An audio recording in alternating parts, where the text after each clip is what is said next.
We're going to go ahead and get started here in just a moment. We're going live on YouTube.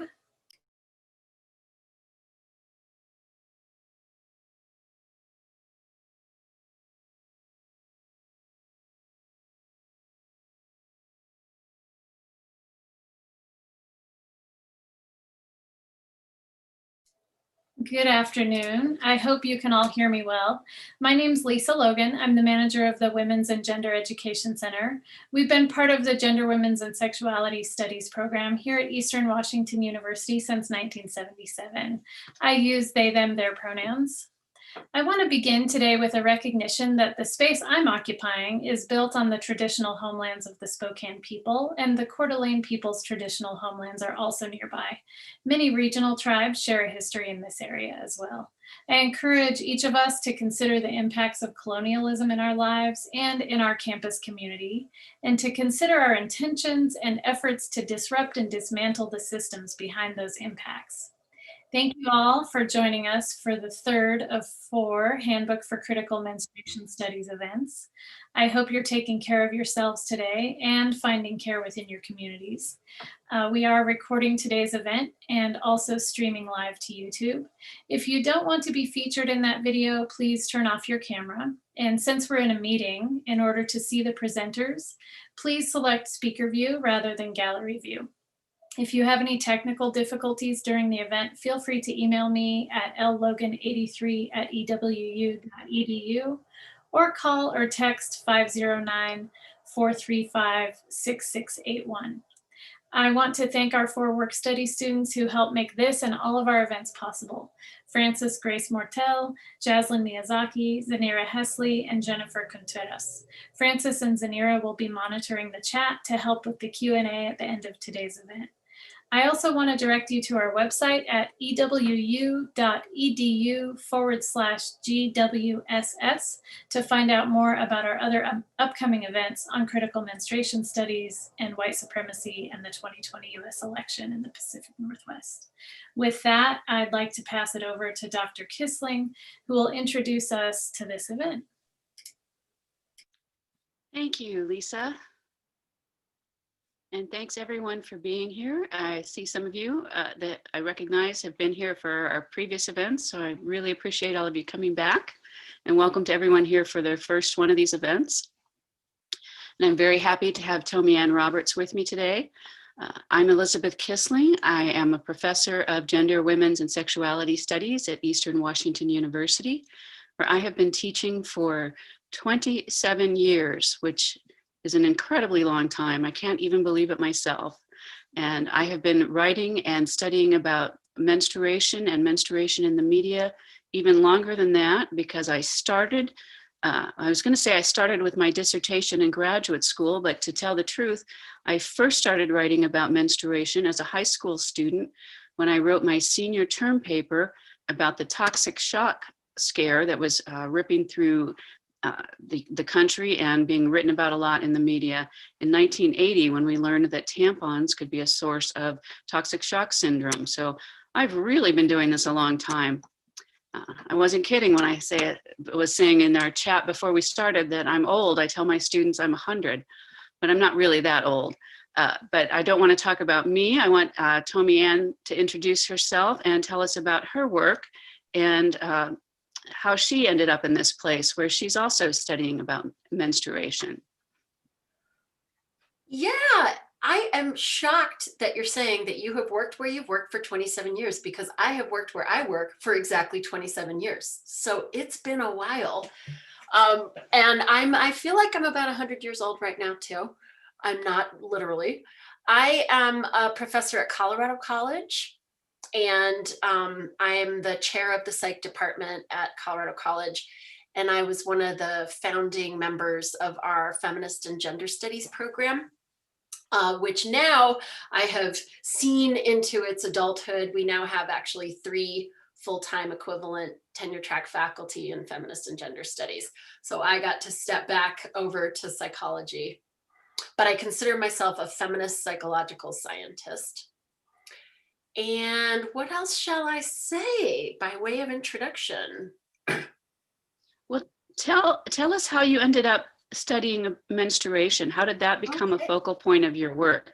Because Yeah, that's not a common focus in psychology. true, true. It's not. Um, well, unlike you, I didn't write a senior paper on menstruation, but when I didn't get my first period till I was 16 years old, and I was a very athletic girl. So I first got introduced to wanting to keep on reading about and studying about menstruation when I read Judy Blume's Are You There, God? It's Me, Margaret. And I have since taught that book a lot of times in college. And it's a fantastic book to teach, by the way. But my work in menstruation, my psych science and theoretical work and advocacy work on menstruation didn't really get started until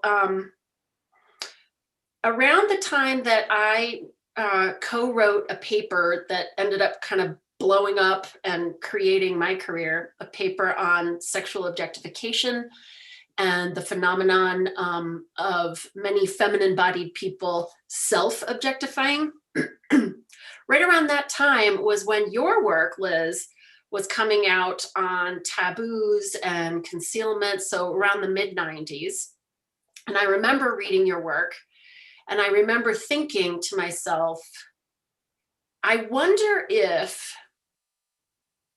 girls and women who take on the perspective that their body is the most valuable in terms of how it appears, who self-objectify, who begin to appreciate themselves primarily from a third person perspective.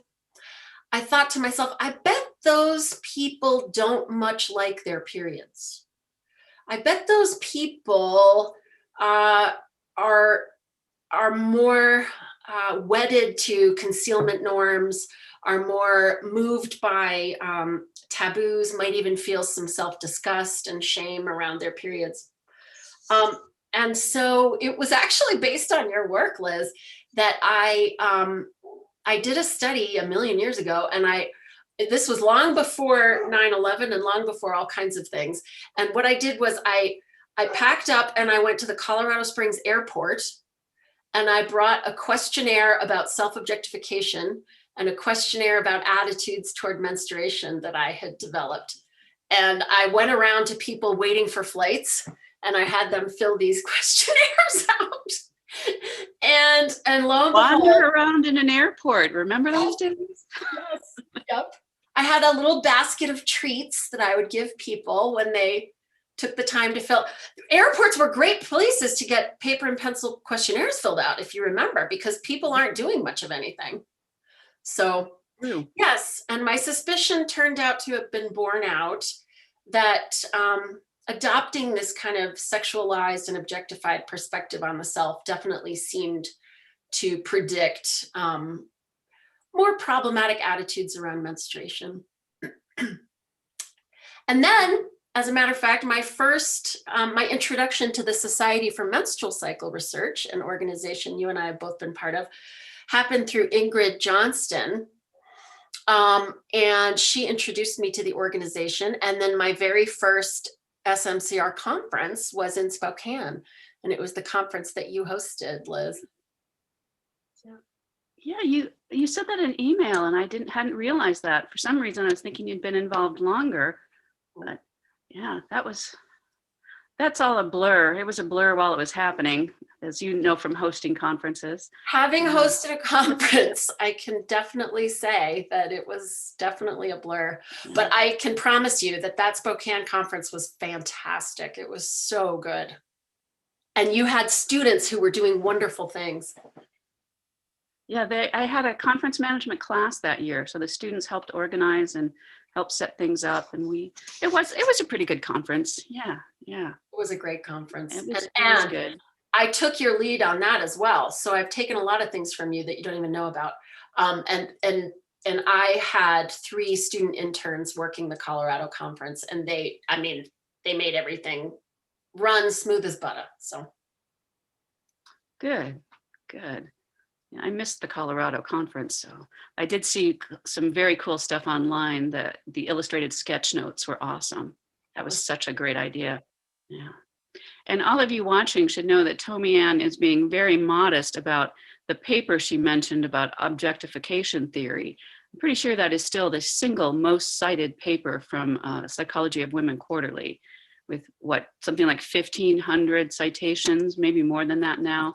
It's been a while since I looked it up. So, Yeah. but I More than that. teach it in a lot of classes. Oh. Many of you have probably cited it. So yeah. I was told by the editors at PWQ that our article actually is what helped PWQ earn its spot as #1 in women's studies journals. So that was also a nice coup. Yeah, it's a pretty important article. If you don't know it, we should maybe I don't know if one of the work studies could do this, could put it pretty quickly in the chat.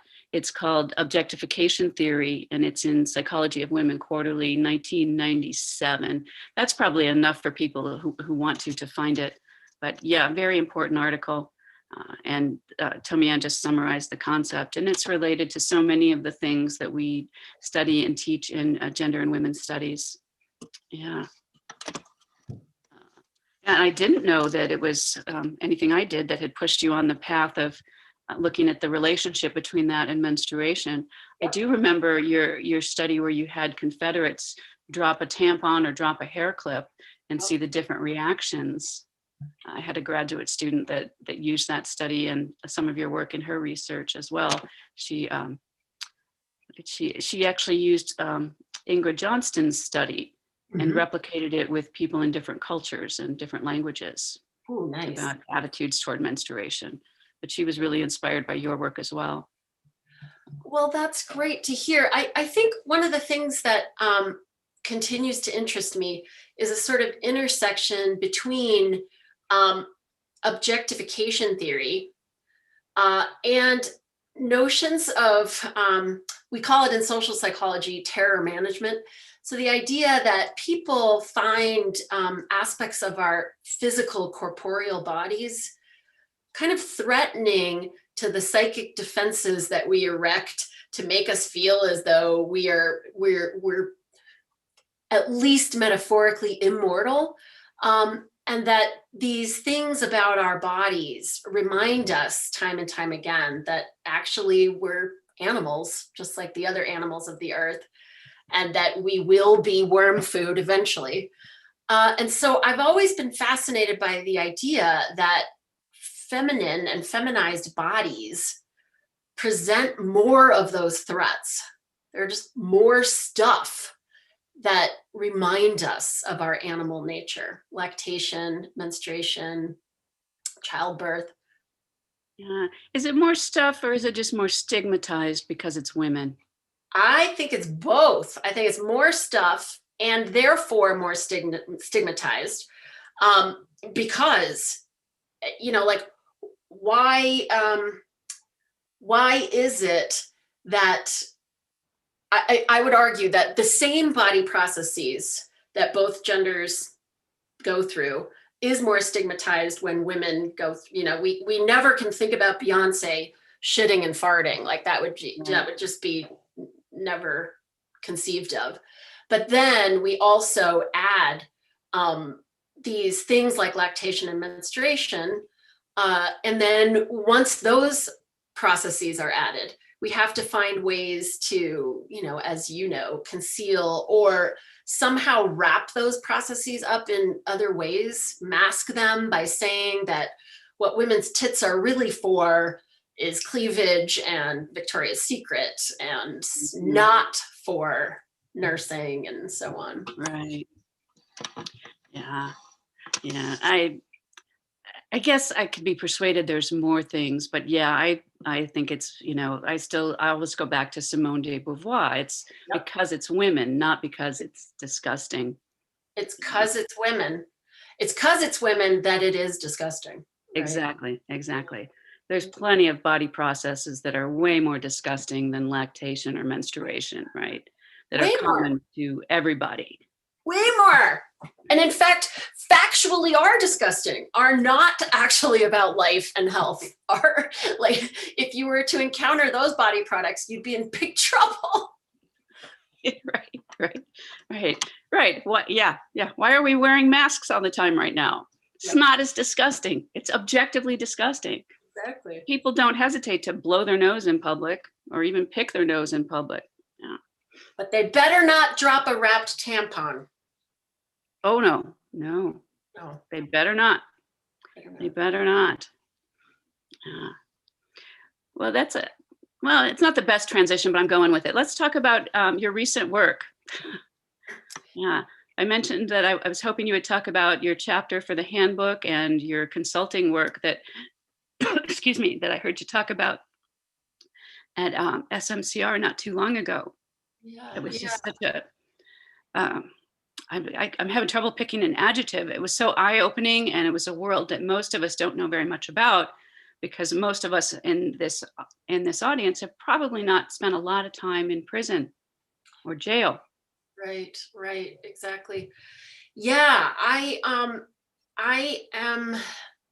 very, very happy that I'm at the point in my career, 30 years in, where I'm finally able to take some of these ideas kind of out of the hallowed halls, and into the courtroom and the boardroom.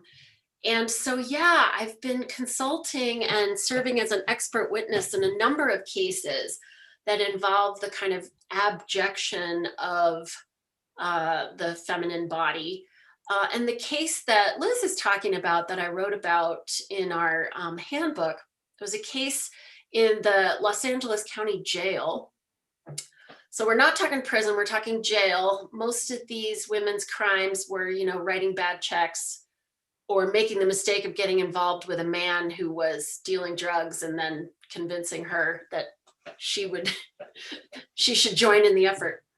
And these jailed women, I was contacted by a civil rights law firm and told that these jailed women were subjected time and time again, if they had to leave the jail for a doctor's appointment, for example, or if they had to leave for a court hearing and then return, they were subjected en masse, so with other women who were also incarcerated, to this really degrading strip and body cavity search that took place in a bus depot next to the jail, like completely unsanitary conditions, and it was en masse. And as part of the strip search, those women who were menstruating had to remove any soiled menstrual products and stand there until a basket of really craptastic like pads was sent around, right? And so during this process, of course, there were many times, thousands of women were subjected to this, and most groupings were typically more than 20 and sometimes upwards of 60 women. So that meant there was just about always somebody who was having her period. And sometimes women were, openly bleeding, clots dropping onto the floor of the bus depot. And while this search is going on, female deputies are really tormenting and degrading the women further, right? So a lot of the instructions that the deputies would shout out would be things like, spread your lips, your pussy lips, lift your fat stomach off your vag, all kinds of things that we got in the deputies' declarations and in the inmates' declarations about what they heard the deputies say.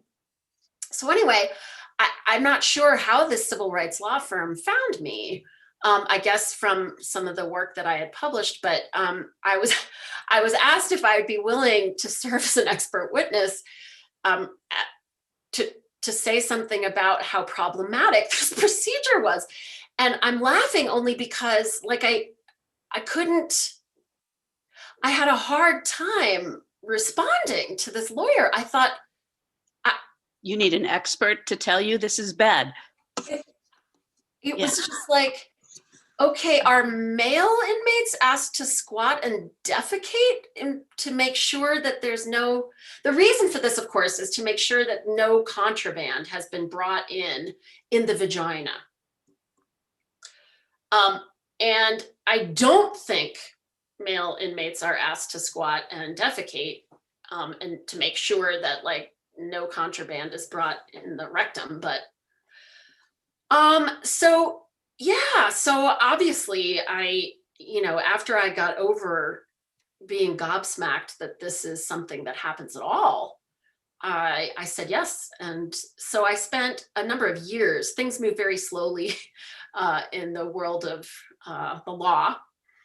And I spent quite a number of years going back and forth, and I ended up writing upwards of 35-page report where I discussed a lot of what we've just been discussing. And I really focused on the emotions of both disgust and shame that I argued were not only felt by the inmates themselves during this abjectly degrading search and this profound violation of bodily privacy, but that disgust and shame were deployed by the female deputies as a way of abjecting, as a way of making this strip search not a strip search, but a part of their punishment for having committed whatever crimes they had committed. And I, of course, tried to argue this was a uniquely misogynist form of punishment, and that it, was unconstitutional for that reason. We ended up getting summary judgment that the privacy problem was a problem, and some makeshift shower curtains have been installed. And so the strip search still happens the way it does, but it happens individually behind some shower curtains. And a lot of these inmates are going to receive a settlement. I mean, the settlement is going to amount to hardly anything, but a civil settlement has definitely happened. But meanwhile, other jurisdictions are showing up, and I'm getting more and more phone calls about other places where the same kind of procedure is happening. Mm. Yeah. Where they do the search in a group? In a group. I mean, one of the most recent cases I'm an amica on is making its way into the circuit. I think it's the 10th Circuit. And in this case, this en masse, these group strip searches are done not only in the name of sort of making sure that nobody's bringing in contraband, but as these kind of gratuitous trainings for deputies. So we're going to train deputies on how to do these searches en masse with this kind of procedure. So the inmates are involved not when they're going in and out, but just for the purpose of training? Correct. And that's not a violation? I mean, well, this case is making its way, as I said, to the circuit court, and I'm part of a big amicus brief. So we'll see. But I was just shocked, that at least the first case could be, I don't know, somehow justified in the name of prison security or jail security. But this second case is utterly gratuitous because it's a training exercise. Yeah, I would think so. Yeah, because I know I know it really is a security issue. And I doubt that male inmates are asked to squat and defecate. They probably are asked to squat. Yes. Asked to spread their cheeks. I don't want to get into a whole bunch of detail about that. My partner has worked in law enforcement for 45 years, and we've talked about some of these things, and yeah, it is a security thing, and things have been smuggled into prisons vaginally. Yep. But that doesn't mean there still isn't a justification for a group search for degrading inmates like that. Yeah. So the ruling just said privacy. You do have a right to privacy. Correct. But the deputies can still say things like, spread your lips, oh, you're disgusting. Oh, Yes. Oh. In fact, I wasn't even allowed in my report to address the deputy's language as part of the process, the problem, right? So if anything's going to happen around that, it's going to have to be a whole nother case that's brought. Right, because the judge, the justification here was, well, it can't be that bad because the deputies are also female. So it's probably just like the judge literally said that he thought that this was a lot like how women would probably behave in a spa or a locker room.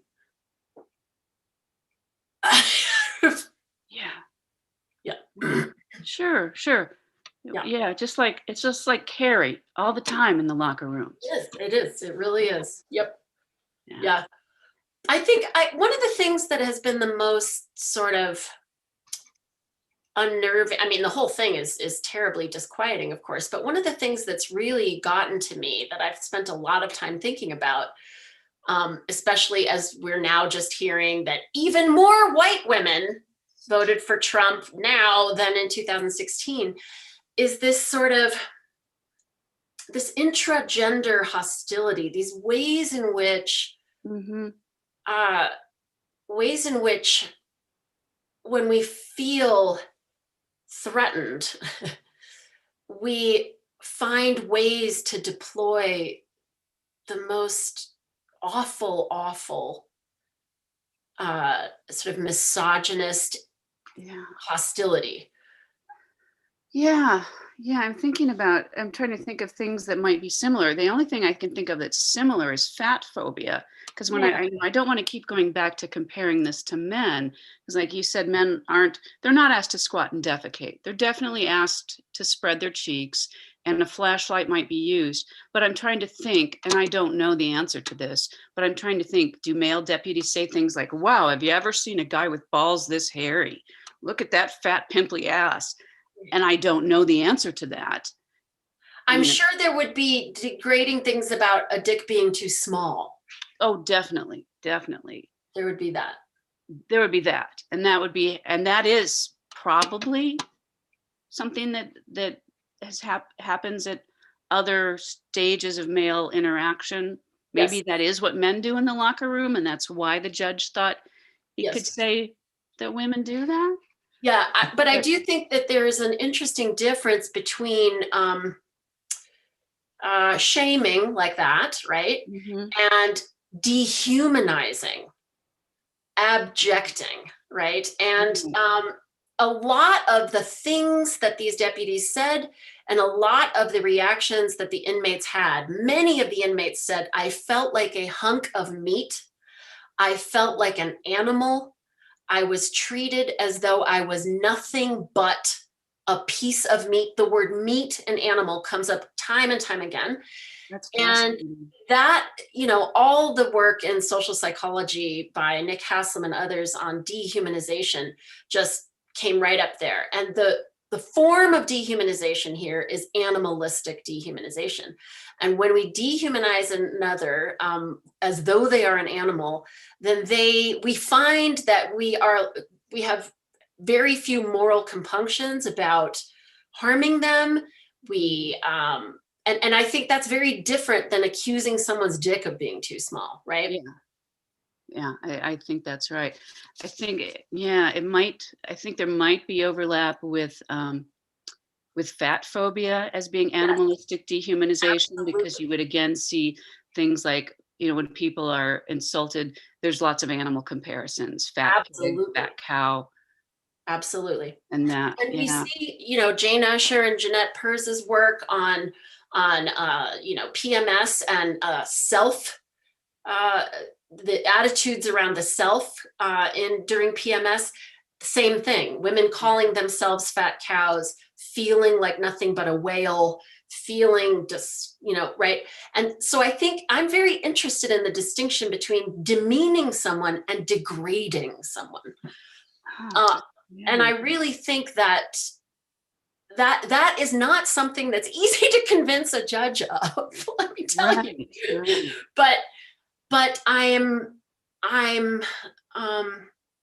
moved time and time again about the sort of uniquely this is a uniquely misogynist way of harming, right, is through animalistic degradation. And so that part, to try to get across to the judge that these inmates were far from experiencing time in the locker room or spa, they were being abjected by their Yeah, fellow. the body is especially abject. Now, you didn't talk about this, and maybe you don't have enough of a data breakdown to know. Is there also a racial element? And I'm thinking of the way the abject body is also particularly racialized. And there's only a tiny bit that I've seen in critical menstruation studies about how a body of color menstruating is further more abject. That a white woman can get away with dropping a tampon in ways that a black woman cannot, for instance. We need to go there. We need to go there. So, of course, it is the case that the majority of the inmates that we were representing were women of color. Of course, this wasn't a study, so I don't have statistics, and that's terribly unfortunate. But there were, in some of the depositions, there are these the fascinating racialized components. And one of our inmates is actually featured in one of our transnational dialogues in the book. Her name is Janelle, and she was part of Amador v. Baca. She was part of the case. And she volunteered. She was so lovely to write a piece about her experience. She's an African-American lesbian woman. And in her first person narration in the book, I think you'll see some hints about that racialized nature of things, but she doesn't herself come out and say it. But I think we need to do a lot more research on this, because of course we know in sexual objectification literature, stuff on media studies and the treatment of racialized versus white feminine bodies in the media, we see far more animalistic portrayals, sexual objectification in the animalistic sense in women of color than we see in white women, who are, interestingly, often more mechanistically objectified, portrayed as inanimate. Oh, okay. Yeah. Portrayed as sort of stupefied, like you're a heroin addict or something, and you look like a broken mannequin. Yeah. And that maps on. My colleague Jamie Goldenberg is doing some really interesting work on animalistic dehumanization versus mechanistic dehumanization in portrayals of objectified feminine bodies. Okay. Yeah. Yeah. Well, I was thinking because I can see the overlap too with fat phobia. Sabrina String's book has been getting a lot of attention, where she talks about racialized fat phobia, and that in fact fat phobia's origins are in white supremacy. Oh, it's so important.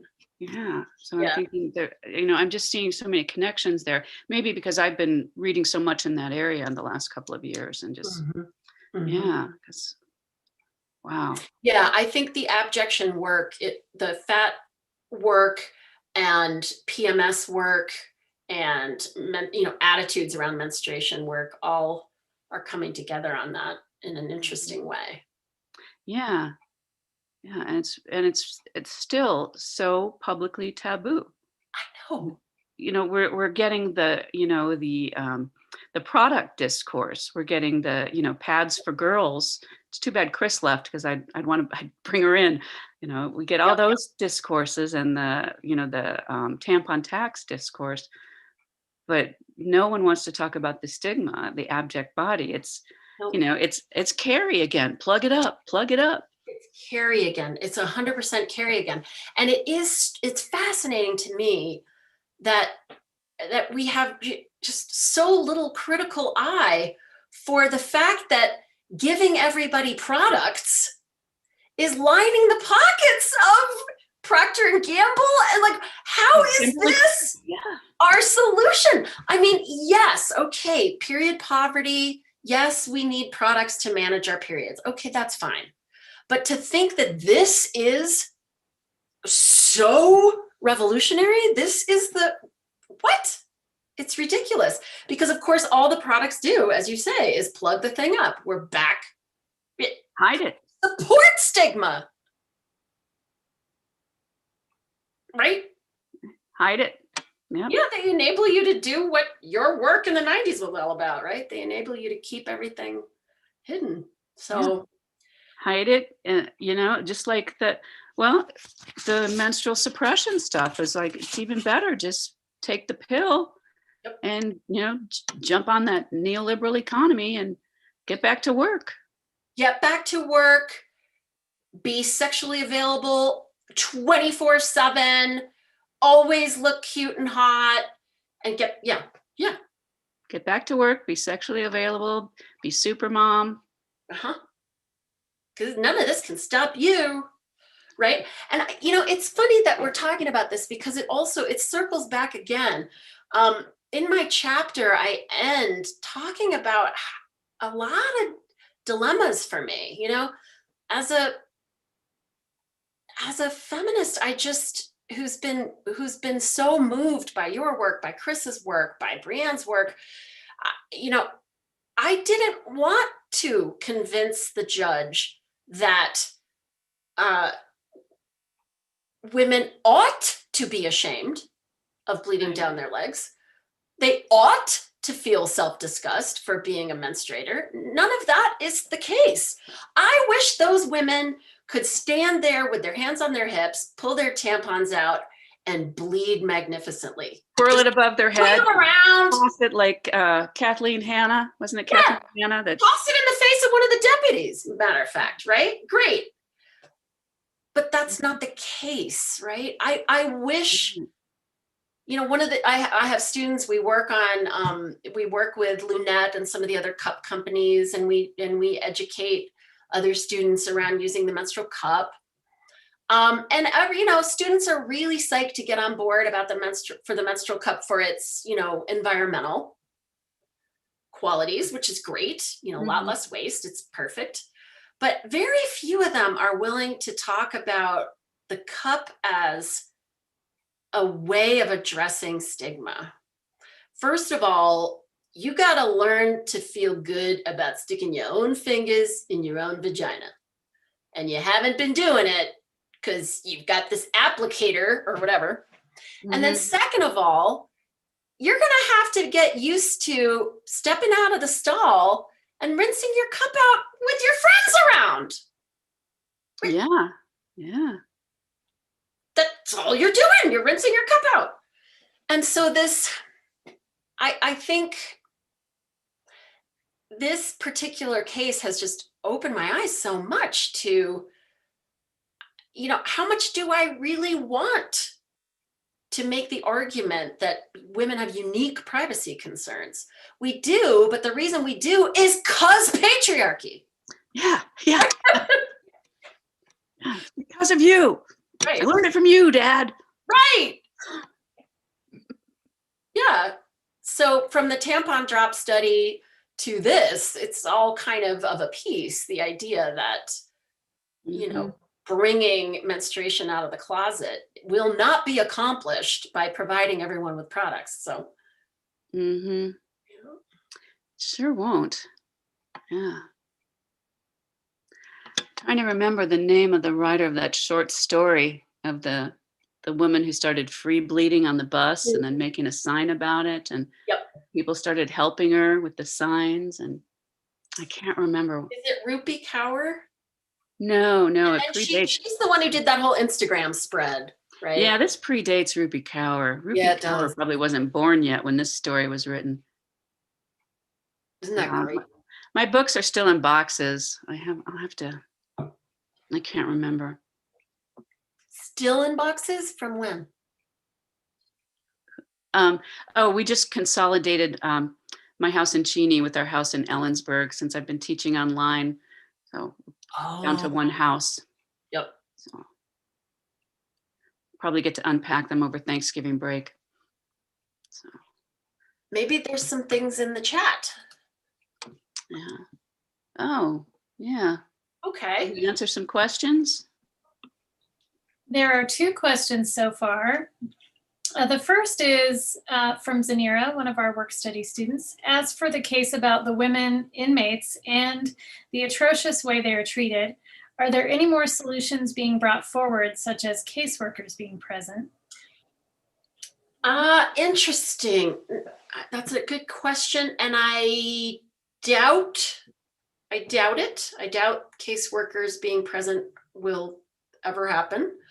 I think one of the things that's hard for us to imagine, as Liz started the session, you know, very few of us have been incarcerated, but the United States, you know, incarcerates more people than just about any other developed country.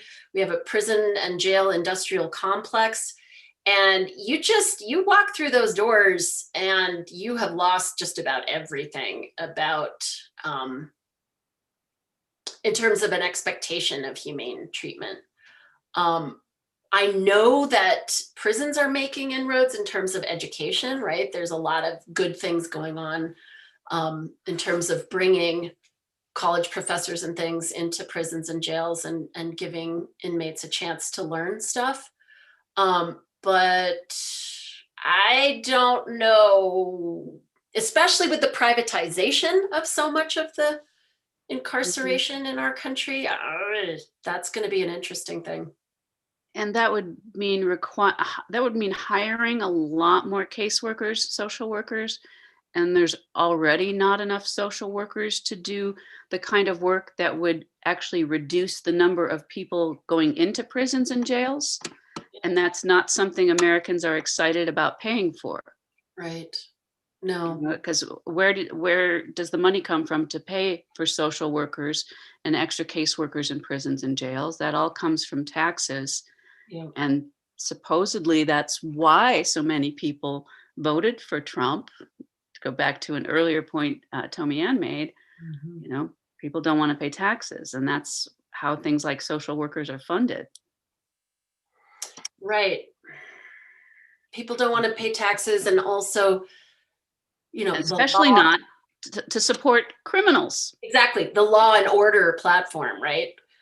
So, yeah. Lower rights to criminals. Right. That, you know, which is, yeah, that's what it is. Yeah. And white women sort of sidling up to that power as a way of, I don't know, hoping for some kind of halo effect, hoping for, you know, if I can convince this white man to allow me to align with him, if I stay, you know, if I keep my facelifts up and I keep my self-objectifying going, then I get access to all kinds of resources. And I can think of myself as morally superior to women of color and other women who are, you know, who want to think of women as having some kind of thing in common, some sort of solidarity, some sort of reason to want to join in a sisterhood. No, right? I'm gonna distinguish myself from that. Ugh, it's so depressing. It really is. Is there another question? There's a couple of comments. Go ahead, Liz. Sorry. Oh, I was gonna read a couple of the comments. Someone says, "Can confirm male locker rooms are terrible places." And Kate Molyneux, I hope I'm getting that close to correct. "I just completed my undergrad dissertation on this topic about internalized stigma and personal menstrual relationship between using cups, reusable pads versus tampons and disposable pads." Oh, I would love to hear more about that undergraduate thesis. Oh, and a question. Yeah. "I'm curious if there are any examples of similar suits taken against dehumanizing treatment of male inmates." You know, Laura, that's a great question. And I, obviously prison reform is, it's a thing that a lot of civil rights law firms are working on. I, I, I don't know whether dehumanizing treatment comes up. Obviously, there's violence and there's all kinds of issues that happen. Solitary confinement could be argued to be a form of dehumanization, of course. But yeah, I'd be hard pressed to imagine a similar case that would involve degradation of the body somehow. And that was the first thing I thought of, was solitary confinement. Mm-hmm. Yeah. And I'm trying to think of something that gets at that distinction you were talking about earlier of demeaning and degrading. Because, yeah. It feels different, doesn't it? I am. Yeah, I'm just, yeah. Because the dehumanization, I think, really clarifies it. It's a dehumanizing. Yep. And solitary confinement is, yeah, from everything I've read about it, definitely would qualify as dehumanizing. Right. And that is not unique to men. No. Women can be put in solitary. Yeah. Interesting too, to think about the ways in which we can dehumanize and by removing an individual from social intercourse, as it were, given that we're a very social species, versus dehumanizing by the treatment of the body itself. So I feel like this is giving me some interesting ideas, and I'm not sure where I can't think right on my feet, but there's something there. Mm-hmm. Yeah. Yeah. Well, think of what all the things we're dealing with right now with isolation from COVID-19. Is that dehumanizing in some way, and how so many people are struggling so much with the isolation. Yes. And I'm thinking about examples of cultures historically, but also still today on the planet, that really do separate and isolate menstruating people from the community. Yes, there's a chapter in the narrative section. Jennifer Rothschild and Preeti, I'm drawing a blank on her last name at the moment, that talked to women in Nepal, where they've had an ongoing problem and even passed laws against a chaputi, which is the name for the practice, because they've had women die from frostbite and from animal bites. And one of the things some of the women have said, that they do the separation, but sometimes they're not that rigid about it, like when they actually need the women's labor. Like when there's a big feast coming up and they need the women to help prepare a meal. Well, teenage daughter, you can come help do this work. You don't have to stay in the hut. So, but touching food, you would think would be well, maybe they clean the house and do other kinds of tasks. Yep. But yeah, there's that chapter also has a box text where they talk about some of the beliefs about menstruation that their informants told them.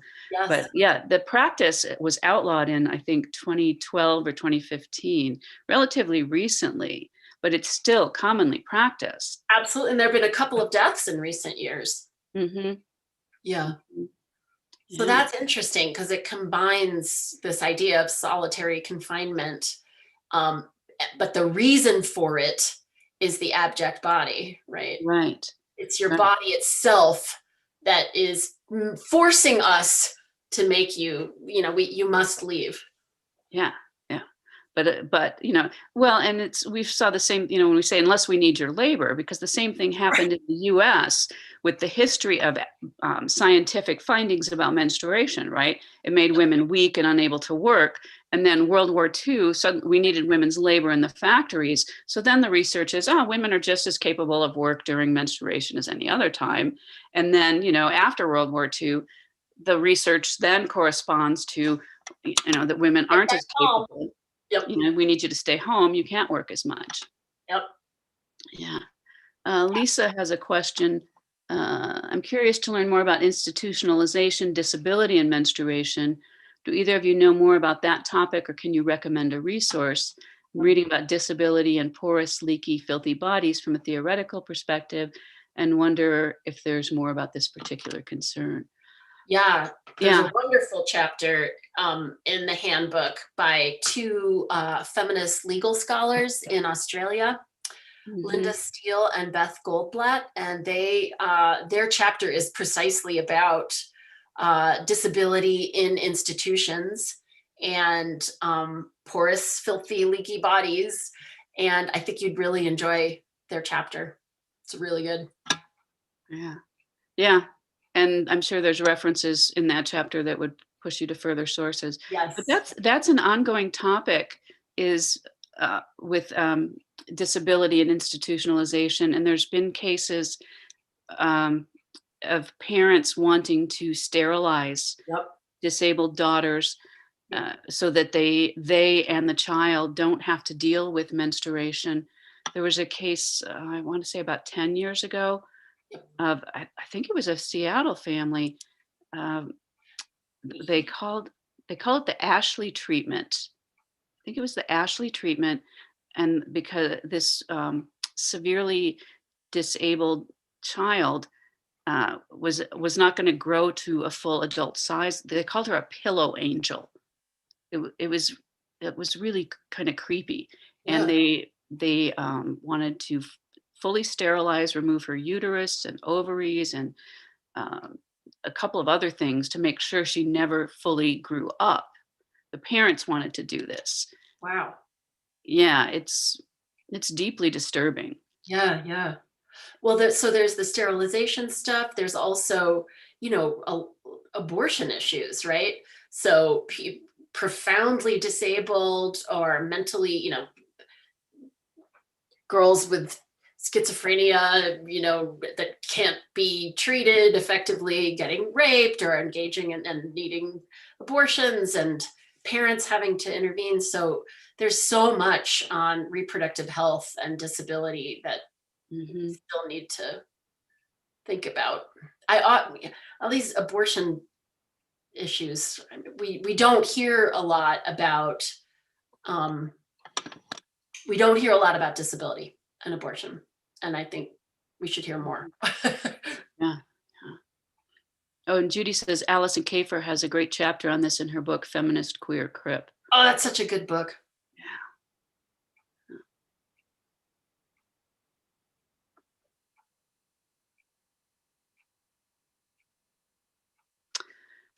Yeah. Great question. Another question. Yep. As this talk is called Menstrual Injustice, I'm wondering how we can ensure menstrual justice. If stigma stands in the way, how do we get rid of the stigma?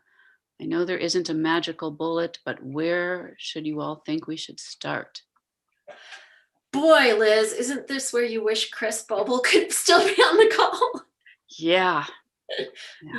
Yeah. Where do we start? Well, I think obviously we have to start with words, and because words matter so much. And in SMCR, we talk a lot about, replacing a word like hygiene with a word like health. Even saying menstrual justice, even using those two words together, I think is a place to start. I know that sounds a little bit Pollyanna, but we know, Professor Kissling studies language. We know that it matters. So I would say that our language is also a way of bringing menstruation out of the closet, as it were. So it's not just that I wish we would start washing, rinsing our menstrual cups out in front of each other in public restrooms, and that we should reveal our menstrual status when we're safe and able to do so more, but that we can also use words, right? So Right. there are people in our organization who are working to make menstruation a vital sign, for example. Why is it when a menstruating person goes to the doctor that their menstruation and their healthy menstruation doesn't count as a vital sign about their health and well-being? And so when we start to think about menstruation as a vital sign and we start to use words like health instead of hygiene, then I think we're a little bit closer to being able to talk about addressing stigma. Something's harder to stigmatize if it's good for you. Mhm. Yeah, and I say that too, that we talk about menstrual status, oh, I'm on my period, or one of the authors of the Curse said, that she started doing that in talks. Oh, if I sound particularly sparkling and brilliant today, it's because I'm menstruating. You know, so things like that. I love But it. what I say, and I've written about abortion stigma as well, is you break stigma by breaking it. So you have to use the words, and you have to say menstruation and period, not time of the month, Right. not right, not Mushmortion. yeah, menstruation, right? You say abortion. You Yep. you don't say a woman's right to choose. It's abortion, and That's right. it's a healthcare process, and it's normal and common. It is so common and so safe. Yep. It's not a dangerous procedure. Right. And as the APA task force pointed out, it doesn't result in mental health crises. It People does don't, not. It does people not. regret having kids a lot more than they regret not having them, That's right. We according to the research. just talked about this in my class today. 95% of women who have abortions, you know what they feel afterwards? Relief. Tremendous relief. I've been doing that with menopause. So I've been pulling out, I was in Australia for a truncated sabbatical, and I'm very sad about that. But there, I was appearing in several talks, and it would be very warm. And I would just, Jane Usher passes out fans to people. I would bring my fan out, and I would fan, and my face would be bright red, and I would just say, I am in menopause. I am in the middle of a hot flash right now. And this is how it looks. And excuse me while I use my fan. And I think we should do the same with menopause. I really do. Yeah, there's so much secrecy about menopause. We have several chapters about that in the handbook too. And I think I mentioned this in the talk Brianne and I did, that I got to work with Milena on that chapter about, and it's just these women from all over the world. Milena had people from from I think 4 or 5 other places in the world that were saying the same thing, that no one will talk about it. I don't know what to expect, because my aunt had told me how frustrated she was. My youngest aunt is 10 years older than me, asked her 4 older sisters, my mom and 3 other aunts, so what can I expect? And they all just, oh, it's no big deal. Or they didn't remember. They didn't remember. And lucky them. Well, and she just couldn't believe that. How could all 4 of them have nothing to say? Nothing to say about menopause? Although there is, not that everyone's menopause is traumatic. I mean, it's not, it's not even about trauma. It's just about what it is, right? Yeah, right. Or the fact that you might need to never leave the house without a spare menstrual product for a few years there. Yep. Oh yeah. The surprising, you've gone a year and you haven't gotten a period, and then all of a sudden you have a gusher and you're like, what? Yeah. That's what Pixie said. Yep.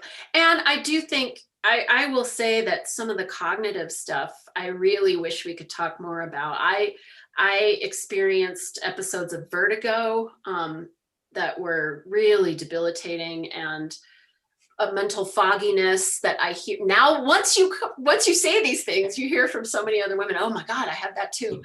So talk, people. There are two more questions. There was a book recommendation as well. Allison Kafer has a great chapter on that previous discussion about disability and menstruation in Feminist Queer Crip. That link is in the chat. Thank you, Judy. Such And a then, good yeah, and then we have 2 questions and then a comment. How does this discussion relate, if at all, to the religious regulation of female bodies and non-dominant sexualities? And then another person, Leona Blinn, says, I have read recently that women who are being held by the US at immigrant camps are being subjected to hysterectomies, either without their consent or without knowing why it's happening. I wonder if either of you know of any action being taken to rectify this horrible practice. And then 3 books that Laura Werschler knows of coming out next spring on perimenopause, including one by Heather Corinna of Scarlettine fame. Oh, thank So God. we have about 12 minutes left. I'll let you 2 take those away. I have heard about Heather Corinna's book. That should be awesome. Chris Yeah. and I have a chapter by her in the special issue we did of Women's Studies a few years ago. Mhm. But yeah, and Heather Corinna's a fantastic writer and funny, sometimes funny. I expect the book will have some humor in it. About What fresh hell is this, is what it's called. oh, awesome. About the women at the U.S. in immigrant camps, the latest I have seen is that the U.S. government is investigating that, but I think it will be slow, at least until after the inauguration, and maybe when someone else is in a position to speed that up and take it more seriously. But I know it's being investigated. And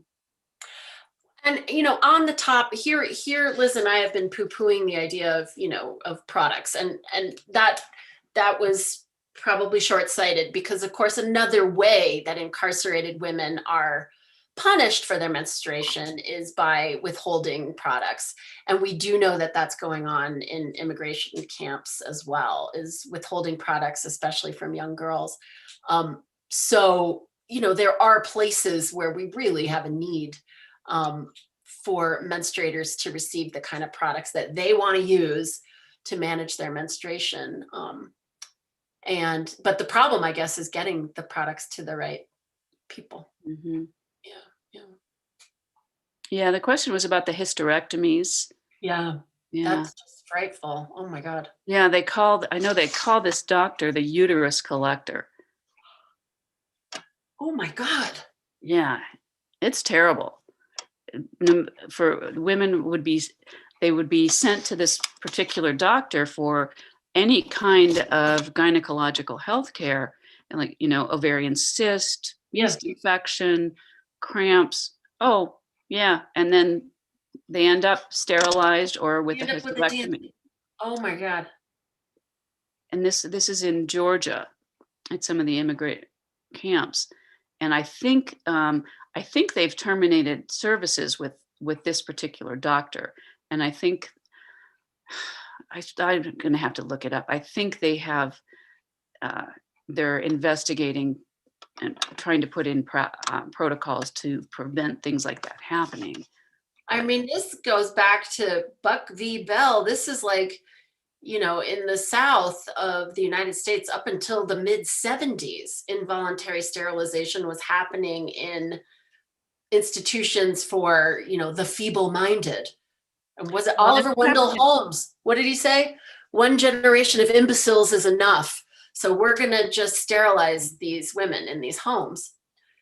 Well, and it's happened in prisons in the U.S. much later than that. It's been documented in prisons much later than the 70s, into the 21st century.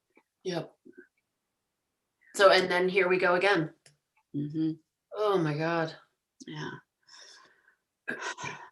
And Jesse asks about connection to religious regulation of female bodies and non-dominant sexualities, and how this relates. Well, doesn't it just? Yeah. Religious regulation, as you put here, of female bodies and non-dominant sexualities, that it's just nonstop, right? But it's a complicated issue. It's a complicated issue because certainly not just my student and I published a study on religious and secular women's attitudes about menstruation. And we found some ironic things where Orthodox Jewish, some Hindu and Muslim women had surprisingly more positive attitudes about some features of menstruation, even though these were women who were engaged in pretty, what would seem to a secular women like really codified rituals monthly.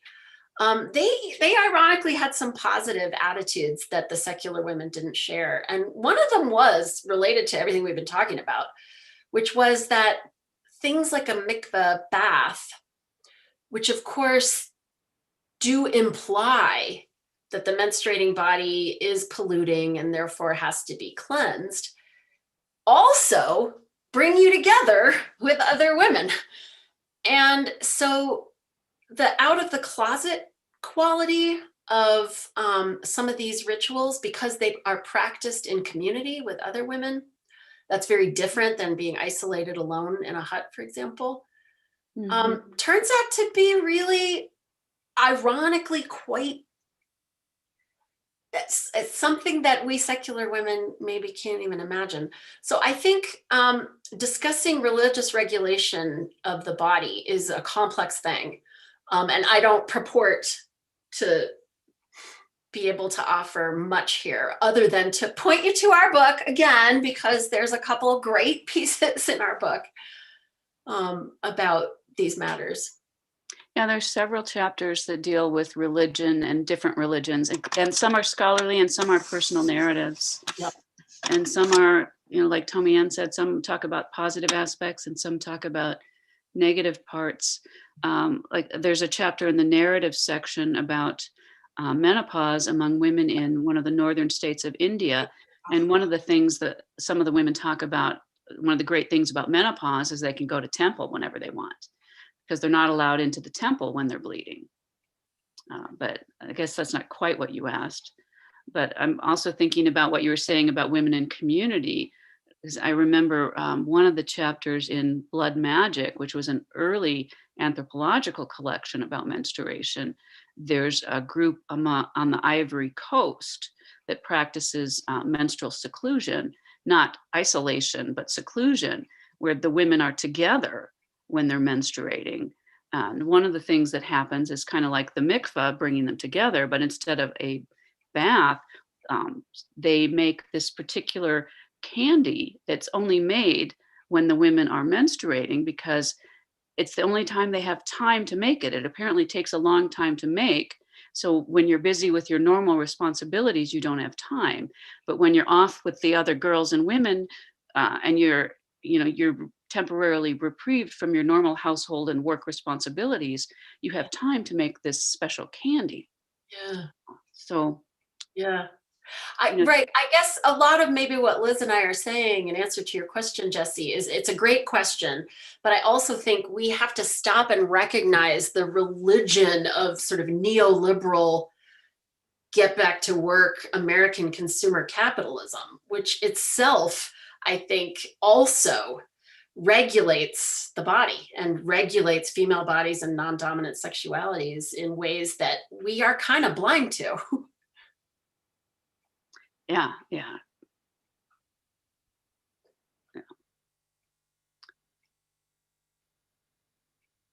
Oh, fun. Lisa's putting some wonderful, Lisa is putting in a plug for December 3rd. Yeah, we'll have Inga here, who's put together did so much work on the handbook, did 2 of the sections and organized our launch. And Milena Perianis, who helped us so much with the transnational sections. Milena directs the Menstrual Health Hub. Thank you. And I was trying to remember, it's .org or .net. I think it's .org. It is .org. Yeah. They'll talk about menstrual activism and talk about some of the transnational perspective and why that's so important to critical menstruation studies. Yeah. Yep. Do we have any other questions for Tomi Ann? Looks like we've lost a few of our participants. Yep. This has been so fun. Yeah, it has. It's been great to talk with you, Tomi Ann. You too. You too. Maybe someday it'll be in person. Maybe someday. Someday. I keep hearing April for a vaccine, so I'm like, oh God, please. April. Yeah, I think that's what I've been seeing lately. I've been reading some articles and listening to interviews. Yep. Yep. See who gets it first. I know, exactly. Oh my gosh. Oh, people are writing nice things. Well, I want to thank all of you for coming and thank Lisa and Zanira and Francis for doing all of the magic that makes this look so smooth to all of you and to me and Tomi Ann, and thank Judy Rohrer and Dean Vernon Loke for sponsoring this. Judy is the Director of Gender, Women's, and Sexuality Studies at Eastern. Vernon Loke is Associate Dean of the College of Arts and Sciences. Changed our name recently, it took me a minute. And I think that's everybody I have to thank. I'm not sure. But thank you all. This was really good. Thanks for having me. Thank you. Thank you.